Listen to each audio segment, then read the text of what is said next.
chapter 10 of the Sindar.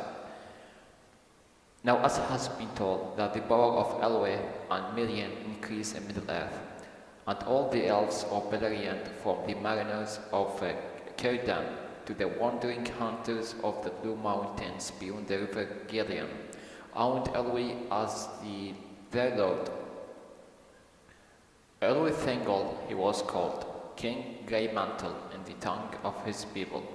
They are called the Sindar, the Grey Elves of the starlit Beleriand. So Thingol called Grey Mantle and his people of elves called Sindar. And although they were mythopoeic under the lordship of Thingol and the teaching of Mirian, they became the fairest and the most wise and the skillful of all elves of Middle-earth. Mythopoeic, those the people who didn't go to Valinor or scattered. And at the end of the first age of the chaining of Melkor, when all the earth had peace and the glory of Valinor was at its noon, there came into the world Luthien, the only child of Thingol and Mirian. Though Middle-earth lay for the most part in the sleep of Yavanna, in Beleriand under the power of Mirian there was life and joy, and the bright stars shone as silver fires, and there in the forest of Nodoreth Luthien was born, and the white flowers on Nifredel came forth to greet her as stars from the earth. It came to pass during the second age of the captivity of Melkor that dwarves came over the blue mountains of Eredlowen into Beleriand.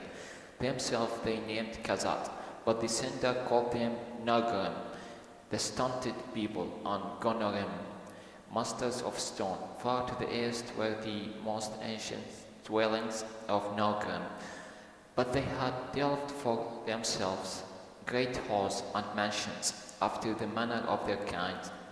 In the eastern side of Eredlowen, and those cities were named in their own tongue Gabelgathel and Tumon-Zahar. To the north of the great height of Mount Daunt was Gabelgadol, which the elves interpreted in their tongue Belegos, that is Mickelburg, and southward was delved Tumon-Zahar by the elves named Nogord, the hollow bolt. Greatest of all the mansions of the dwarves was Khazad-dûm, the Darrow Deaf, Hadr-hodon in the elf's tongue, that was afterwards in the days of its darkening called Moria, but it was far off in the mountains of mist beyond the white leagues of Eriador, and to the Eldar came but as name and a rumor from the words of the dwarves of the blue mountains. From Nogrod and Belegos the Nargrim came forth into Beleriand, and the elves were filled with amazement, for they had believed themselves to be the only living things in Middle-earth that spoke with words or wrought with hands, and that all others were but birds and beasts. But they could understand no word of the tongue of the Nargrim, which to their ears was Cumbrous and unlovely. Cumbrous means heavy and unlovely, and few ever of the elder have achieved the mastery of it, but the dwarves were swift to learn, and indeed were more willing to learn the elven tongue than to teach their own to those of alien race. Few of the elder went never to Nogrod and Belegos, save or except means here all Ewell of Nan-Elmoth and Maegillen his son, but the dwarves trafficked into Beleriand, and they made a great road that passed under the shoulders of Mount Daunt, and followed the course of the river Askar, crossing Gillian at San Athrad, the ford of stones. The ford means the shallow place in a river, where battle after befell. Ever cold was the friendship between the Nargrim and the Elder, another way, meaning the dwarves and elves, though much warfare they had on the other. But at the time, those griefs that lay between them had not yet come to pass, and King Thingol welcomed them. But the Nagam gave their friendship more readily to the Noldor in after days than to any others of elves or men, because of their love and reverence for Aule. And the gems of the Noldor they praised above all other wealth. In the darkness of Arda already, the dwarves wrought great works, for even from the first days of their fathers they had marvelous skill with metals and with stone. But in that ancient time, iron and copper they loved to work, rather than silver or gold. Now Melian had much foresight, after the manner of the Maya, and when the second age of the captivity Omrikar had passed, she consulted Thingol that the peace of Arda would not last forever. He took thought therefore how he could make for himself a kingly dwelling, and a place that should be strong if evil were to awake again in Middle-earth. And he sought aid and counsel of the dwarves of Pentecost.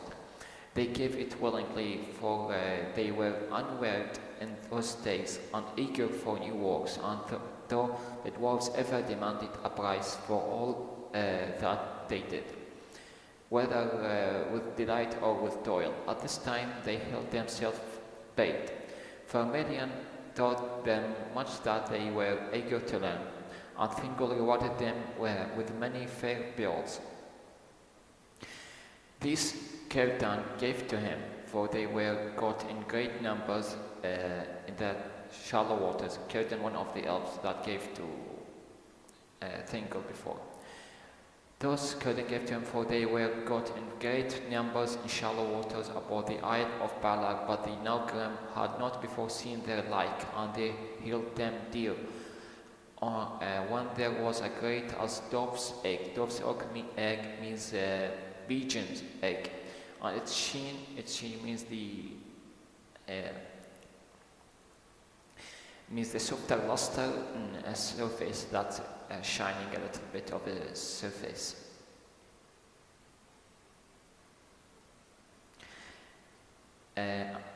Of the form of the sea.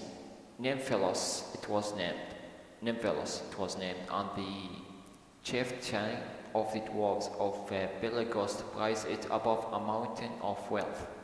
Therefore the Nagrim labored long and gladly for Thingol, and devised for him mansions after the fashion of their people, delved deep in the earth, where the Escalden flowed down and parted in Naldoreth from region. There was in the midst of the forest a rocky hill, and the river ran in its feet. There they made the gates of the hall of Thingol, and they built a bridge stone over the river, by which alone the gate could be entered. Beyond the gate's wide passage ran down to high halls and chambers far below that were hewn in the living stone. Hewn means chopped or cut in the living stone.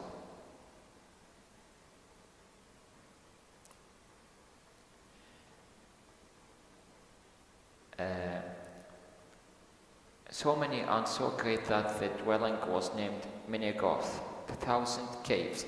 But the elves has also about in that labor, and the elves and dwarves together, each with their own skill, there wrought out of vision of Melian image of the wonder and beauty of Valinor beyond the sea. The pillars of Minegoth were hewn in likeness of the beaches. Hewn means same meaning as we say, chopped or cut. Likeness of the beaches of the Orome. Stock, bough means the main branch of a tree, and leaf. And they were lit with lanterns of gold. The nightingales sang there as in the gardens of Lorien, and there was fountains of silver. And basins means bowls of marble. It's a metamorphic crystalline of limestone, hard crystalline metamorphic limestone, and flowers of many colored stones. Carven figures. Carven figures means, let's say, many decorating figures of beasts and birds. They are run upon the walls or clumped upon the pillars or appeared among the branches, entwined. Entwined means interweaved or mixed or entangled with each other, with many flowers. And as the years passed, million and her maidens filled the halls with woven hangings, wherein could be read woven hanging a sort of curtains that has letters or words, wherein could be read the deeds of the valor and many things that had befallen in order since the beginning, and shadows of things that were yet to be. That was the fairest dwelling of any king that has ever been east of the sea. And when the building of Númenor was achieved and there was peace in the realm of Thingol and Melian, the Nargrim yet came ever and anon over the mountain and went in traffic. Anon means instantly over the mountains and went traffic about the lands, but they went seldom to the palace, for they hated the sound of the sea and feared the look upon it.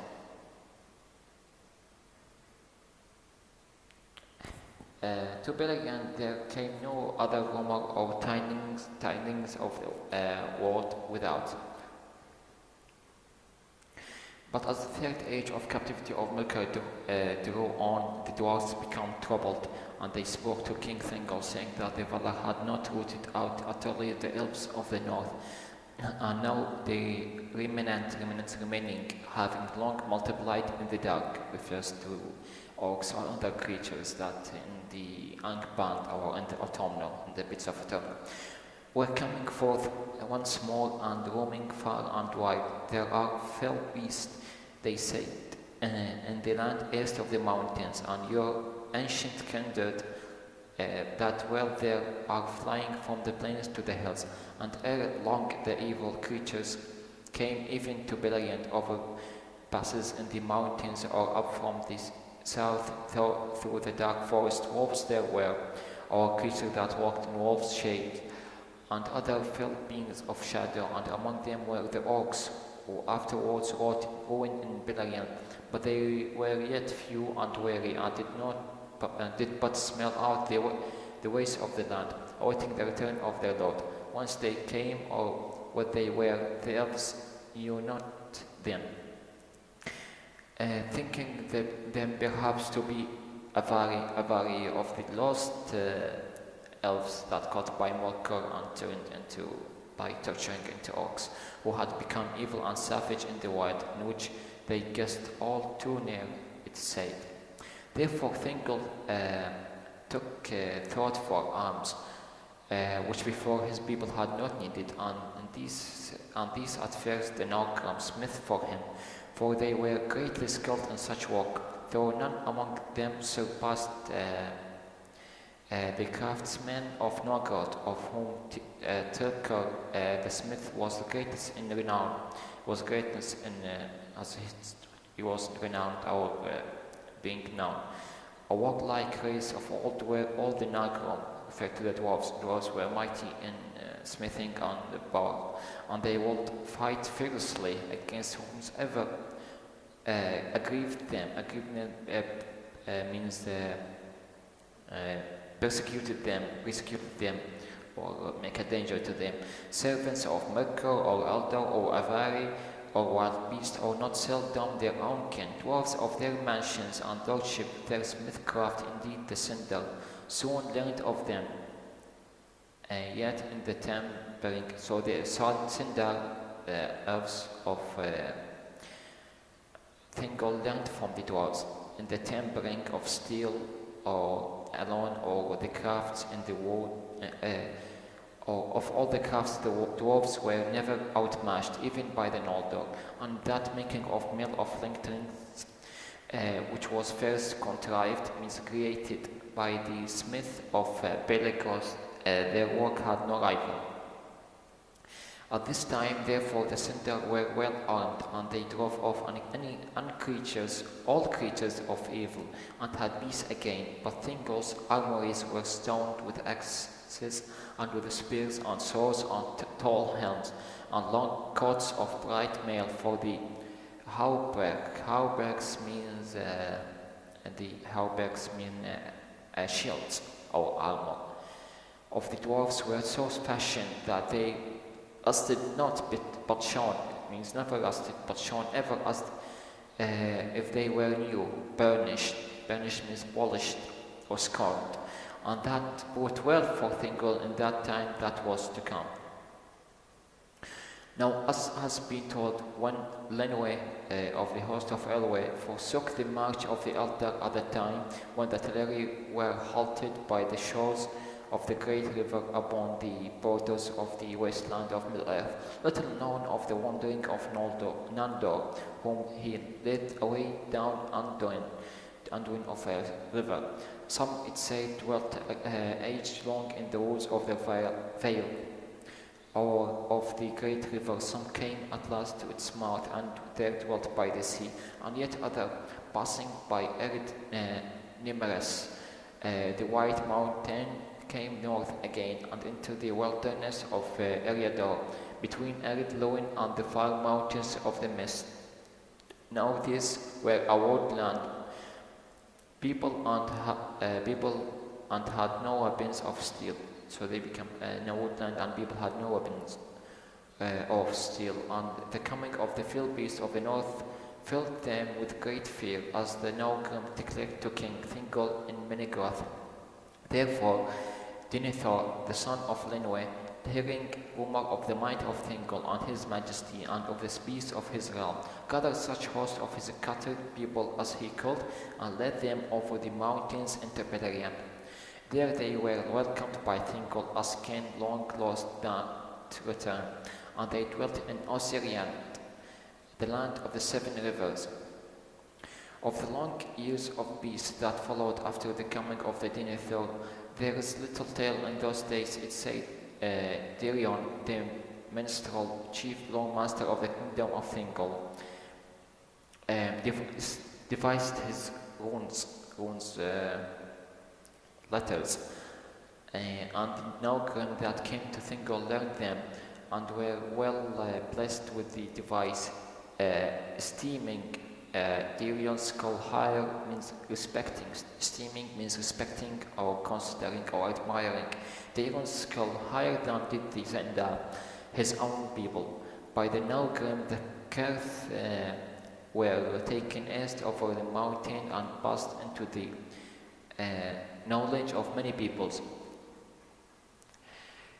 But they were little used by the Sindar for the keeping of records, until the days of war, and much that were heaped in the memory perished in the ruins of Doriath. But of less on the glad life there is little to be said before it ends, as work fair and wonderful, while the still they endure for eyes to see. Waiting for the eyes to see are their own record, or what have done with the world. And only when they are in peril or broken forever do they pass in song. So Kerth are a group of Nágrim taken east of over the mountain and passing the knowledge of many people. In Beleriand,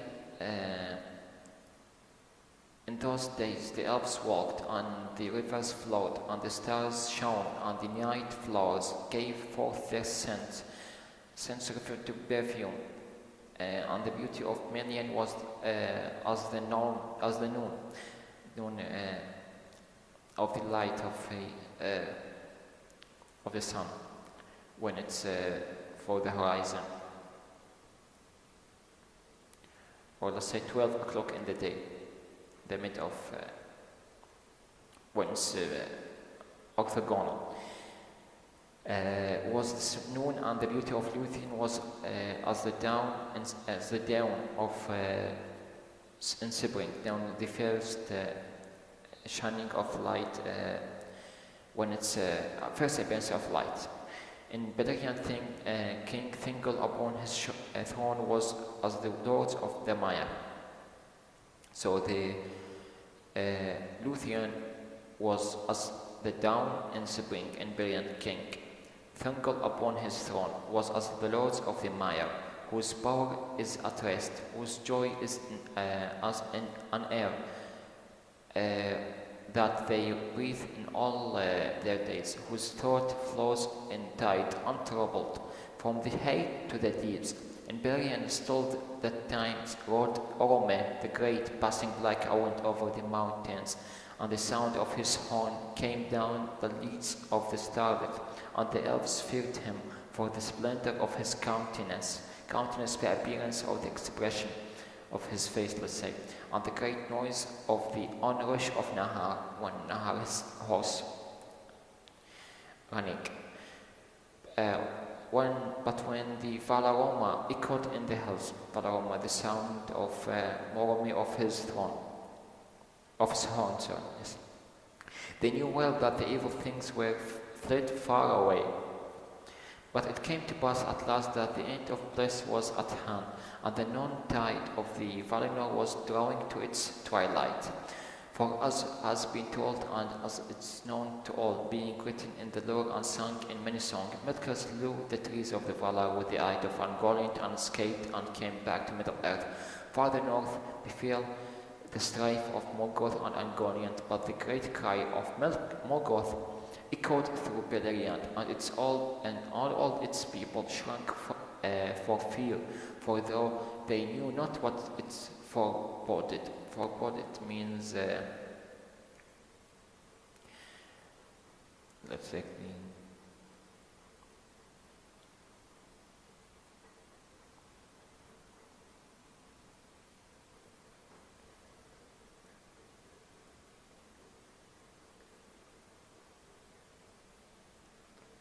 check the name, warning sign, or what's the tidings or, behind that. Where we have reached.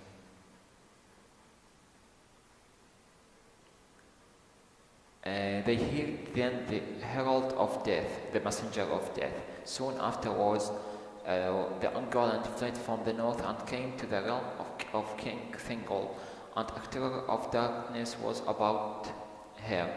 But by the power of Melian she was stayed, and entered not into the Neldorth, but abode long time under the shadow of the precipices.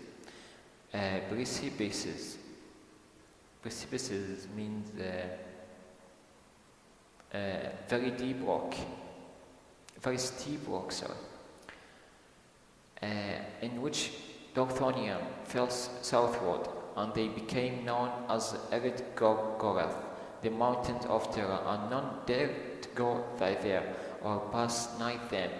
Their life and light were strangled, and their all waters were poisoned. But Morgoth, as has been before been told, returned to Angband and built it anew, and above its doors he reared the reeking towers of the Thangordren.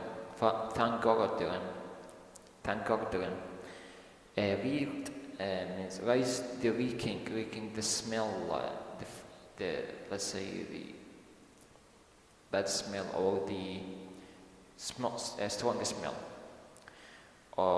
And the gates of Morgoth were but 150 leagues distant from the bridge of Menegoth, far and yet all too near.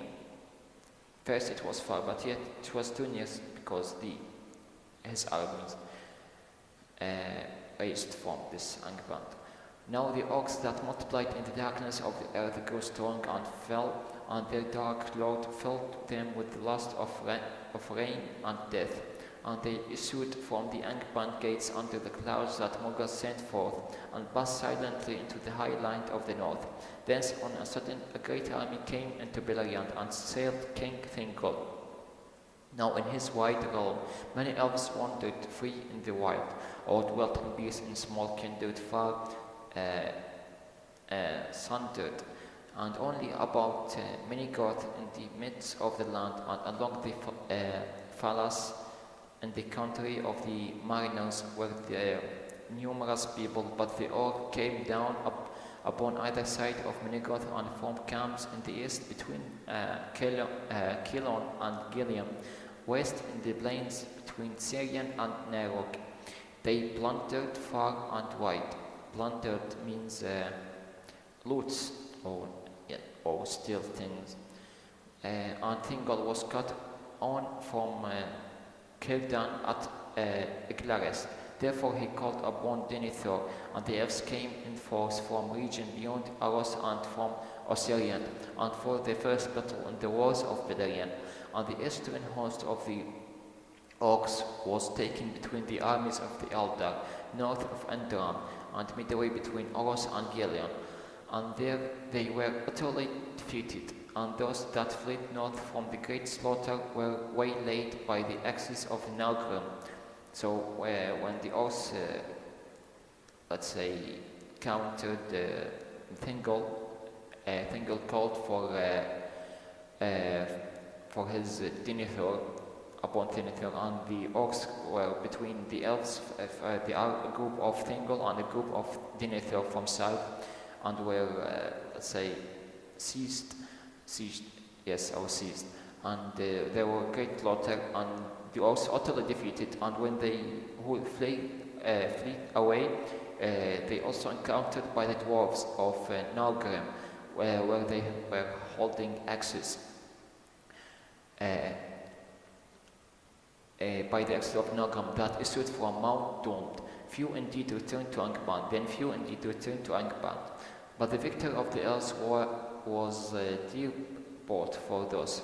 Dear bought means also a great remember, or great, bright for those of Osirian, were light armed and not much for the Orcs, who were insured with iron and iron shielded. But for those of Assyrian were light armed, they're just a little light armed, or not well strong armed, or live in open land, are not much for the Orcs, who were shot with the iron and iron shielded, and bore great spears and broad blades, referring to the Orcs. And Denethor was cut off and surrounded upon the hill of Ammon-Eb. There he fell, and all his nearest kin about him. So he fell from, when the Orcs encountered him or seized him and almost killed, or utterly killed or defeated, before the host of Thingol could come to his aid. So they were all killed before Thingol could come to his aid of Denethor. Bitterly though his fall was avenged, when Thingol came upon the rear of the Orcs and slew them in heaps. Heaps means in piles, or in masses. His people lamented him ever after and took no king again of the death of Denethor, for people living on Osirian, of those who were, at first scattered before they met into Thingol kingdom.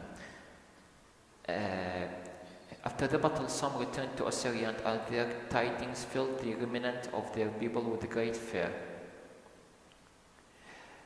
That thereafter they came never forth in open war, but kept themselves by wariness and secrecy, and they were called the Lequendi, the green elves, because of their raiment of the color of leaves. But many went north and entered the guarded realm of Thingol, and were merged with his people. And when Thingol came again to Menegroth, he learned that the Orc host in the west was victorious, and he had driven Círdan to the rim of the sea. Therefore he withdrew all his people that his summons could reach within the fastness of Neldoroth at the region, and made it put forth her power, and fenced all the dominion round about with an unseen veil of shadow. A veil means grief, or strong veil of shadow and bewilderment, and which could blind them. The girdle, is the color of Merian, that none therefore thereafter could pass against her will or the king of Thingol, unless one should come with a power greater than that of Merian the Maya. And this inner land, which was long named Glador, was after called Doriath, the Garden Kingdom, land of the girdle. Within it there was yet a watchful peace, but without there was a peril and a great fear. And the servants of Morgoth moved at will, save in that, except in that walled havens of the palace. Because there is also a second kingdom near to them of the havens of the palace. But now new tidings were at hand, which none in Middle-earth had foreseen, neither Morgoth in his bits, nor Million in Menegoth, for no news came out of Amman, whether by messengers or by spirit, or by vision in dream. After the death of the three, in the same time Valinor came over the sea in the white ship of the Teleri and landed in the Firth of Dringest, and there burned the ships at Losgar. And this is the end of this chapter.